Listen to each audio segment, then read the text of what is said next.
Just like any artist, like you don't know what you're getting yourself into until that person gets in the booth.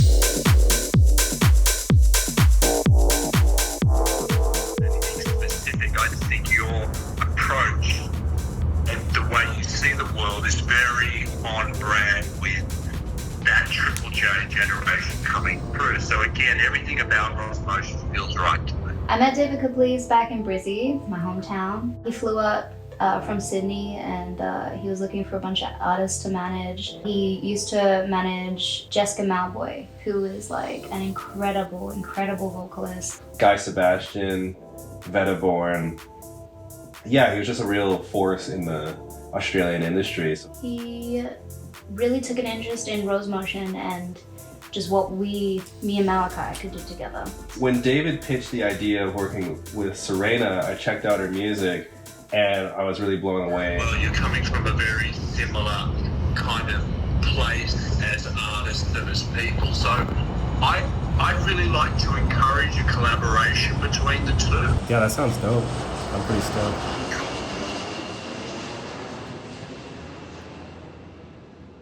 There's one thing about Toronto, it shines both during the day and at night. And Canadian Music Week was no exception. I was talking to Kezia Carter and she was saying like it would be a really good opportunity to go to Canadian Music Week. She got me hooked up with some passes, so I got to see all the panels. In the main lobby of the conference, there's a bunch of cool tech setups and stuff, and there was this cool robot thing that you could just put your gear and stuff and it would follow you around.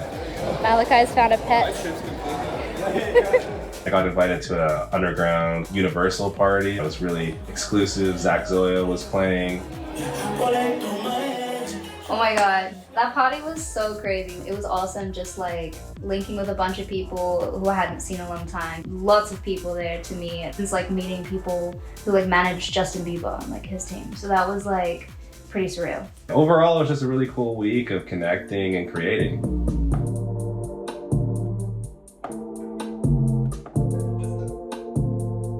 Usually when I go to Toronto, I'm making hip-hop, R&B, dancehall. I'm usually writing hip-hop or R&B and linking up with hip-hop and R&B artists. Some Afrobeat. Actually pretty much everything but EDM.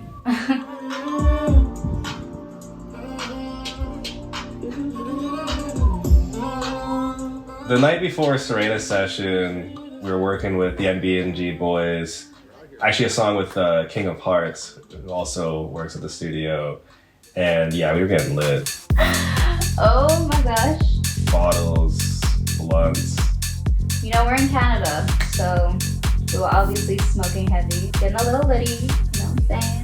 Canadian Music Week, so we had to just get loose a little bit. What's the late night studio session? You already know what it is. He was passed out for a solid like 45 minutes. If you pass out during the session, you have to be, you know, ready for evidence.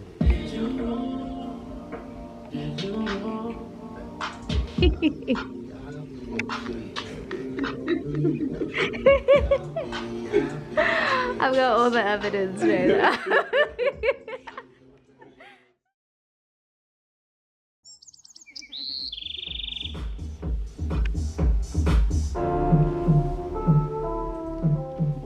Who we got in the booth, the studio today? What's up, Ceréna?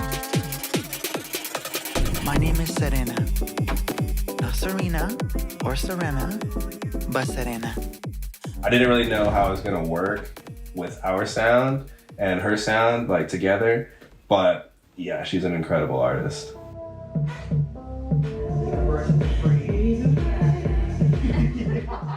Honestly, I didn't know what to expect working with Ceréna. You know, just like any artist, like you don't know what you're getting yourself into until that person gets in the booth. I don't know exactly what it was, but there was just an energy that we had right away. We just played off each other's energy. It was really, really cool. I love that, just the way it just trickles off. Yeah, it keeps going. It's actually so good. When we got into the session, it was like very interesting because it's like, you know, we go from like 145 BPM to like 125, which is what Take the Room is. So it was a little bit different from what she's used to, but her voice is insane. It just clicked. As a singer, I was blown away. Like, I was blown away. Did I get everything vocal that I need to get out? Yeah. Yeah, you can bring her out. Honestly, she's just like a little ball of energy. Just lit up the place as soon as she came in. Bangers. Bangers. Only bangers in the house, bro. Super friendly, just like open. Her personality is crazy like me, so I think that's kind of why we got along. Wow.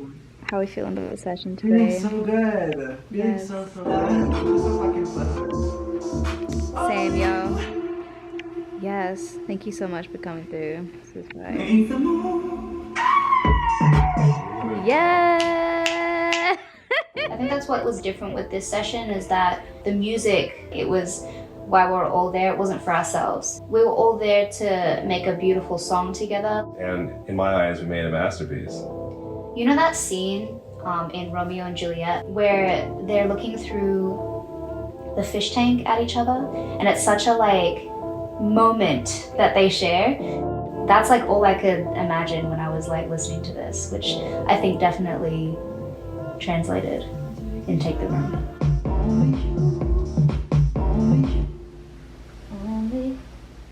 She was really cool with working how Rose and I normally create songs with, you know, we start with melodies.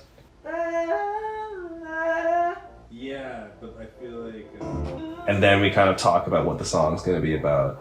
Take the Room is such a hot like concept. Like low-key could be the name of the song. Take the Room. I was thinking that. The song is about something that I don't think is talked about very often in music, which is being safe at the club. Consent is a thing that I don't think is talked about enough in the music industry, especially, you know, in dance music, late night raves and stuff. You know, you could be dancing with somebody, but having that trust in a stranger can be something that's pretty scary. This song is like a love song from human to human. Can I trust you? Can I put my trust in you? Can we share a beautiful experience tonight? Once we finished the vocals, we had the song. We had the whole song written, and we kind of polished it up and got it to a place where we could play it in our live sets. Ceréna had the idea of adding that Take the Room, the like speaking vocal that's kind of in the chorus. And so she sent those back, she recorded that on her own, and it just like completed the vibe of the song. It's been super sick playing Take the Room in Rosemotion's live sets. The Wanna Dance tour that we did in January was great, and when that song plays, it becomes such an emotional vibe. People's reaction to it every time. I just know when we play that song that it's just gonna be such a really cool like vibe. Like every time, you just know. And you can see it on stage. It's like, it's a really beautiful moment shared. We needed to find the right label, the right support system for the song. You know, we did have offers with some major labels and some other dance music labels, but we wanted to go with somebody that was actually going to take an interest in the record, that could understand the magnitude of how important the song actually is to the community and what it can do. We were talking with our management, and they kind of suggested that Westwood could be a possibility of somebody that we signed with. Me being from Vancouver, I love that idea. Since Nick, the owner of Westwood and Midnight Agency, is also from Vancouver. Once I reached out to them, they really were just down with the whole vibe of Rosemotion, and I figured that that was just a better home for Take the Room. They were more about the plan and more about just taking interest in where we were coming from, and it really let our ideas shine through. It's always crazy to see that your song is being played around the world. Sometimes it's a little hard to process what that means, like Australian radio, which is so far away from me, being from Vancouver. Australian radio is always expecting music from Rosemotion, so it was really exciting sending this one back. Anika Luna was really stoked with this one, said some really beautiful things. Dave Ruby Howe crazy, amazing dude, and he just has the best things to say about this record. iHeartRadio, Cater, the support for this one has been over the top in the best way. I can't wait to play it in festivals. Rosemotion's got a bunch of cool dates lined up. We also been cooking up a VIP version that hits even harder. It's gonna be nuts. I hope you guys are vibing with the record, and if you haven't heard it yet, go check that out now. Because the rest of the world is already tapped in.